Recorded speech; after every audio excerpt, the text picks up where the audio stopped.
Well, finally the front is bagged. I honestly feel really good about this. I worked very hard and I did it all myself.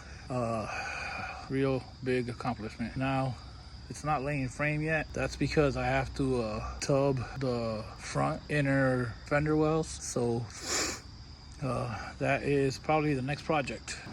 And I will be researching how to bag the rear end while maintaining the gas tank in the factory location. If not, I have another plan, but I would rather not use that plan.